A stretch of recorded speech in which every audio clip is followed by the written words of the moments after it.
This is the DJI Osmo. Alright, so the DJI Osmo is a camera with a stabilizer on top of it, with a handle that has a bunch of little controllers on it. You can see here, pretty nifty little device, honestly. It records in 4K, I think up to 30 frames per second, 1080p, goes slow motion. It's a great camera. Okay. The way that the Osmo works is it has this little arm extender for your phone where you can turn it on and view what that Osmo is actually viewing. So I'm going to turn it on, let it calibrate for a second, and you can see super smooth. It doesn't really want to move, and if I hold down the trigger, I can turn my wrist really far before it does anything. So if I hold this thing down, you can see the footage just doesn't move. It locks it right into place. It's super easy to use. Basically what you do is you can use this joystick to turn it, and that lets you pan, tilt, up, down. So if you hold down, it actually lets you control it with your finger. Super cool. Enough talking, let's just show it to you.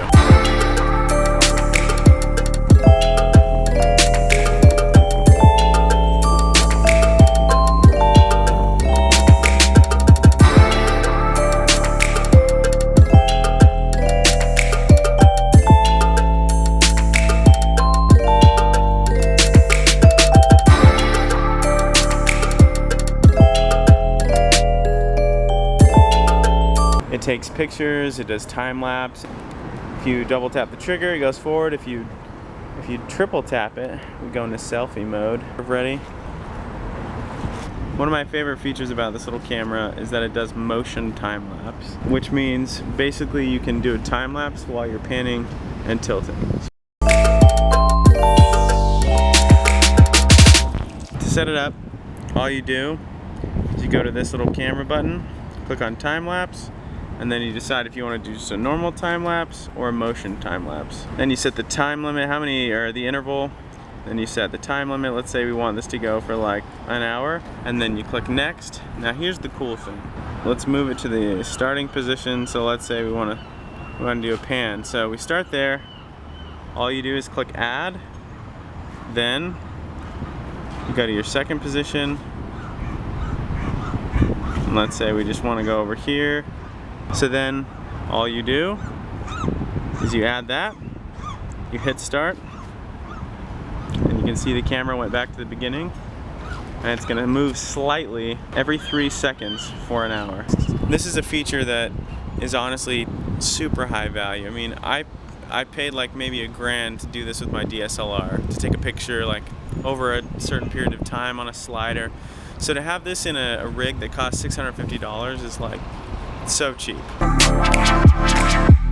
So some of the drawbacks to this thing include the battery life. It lasts maybe like an hour and a half. The second thing is there are like a million, attachments and stuff that you can buy, and they kind of make it so you have to buy them. You don't have to.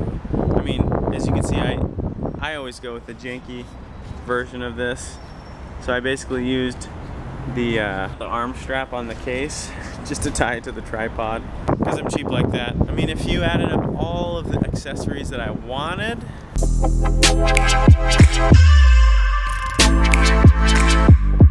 kind of pricey. Third drawback is that the sound quality isn't very good. The audio recording is just kind of mediocre. If you're looking for something that has great audio quality, I probably wouldn't go with the Osmo. But I will say that it does work with external mics. So if you had an external mic that you wanted to use, plug this thing in, it totally works.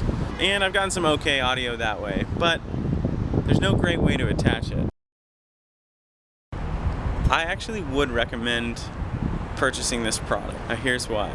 I like super stable footage. I can deal with the audio inconvenience, though it is kind of a large inconvenience. I really like the motion time-lapse feature, and I like that I can record in so many different formats, so many different frame rates. It does slow motion. I mean, all in all, it's totally worth the money.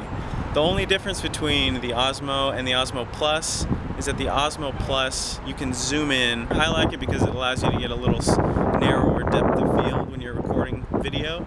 Then it's a great thing.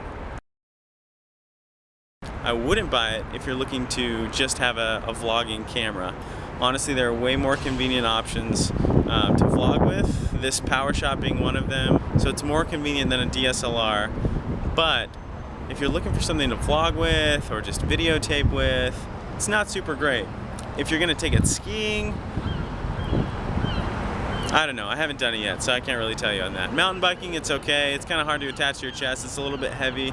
GoPro might be a better option, but I haven't tested that either, so you might have to go check that out for yourself.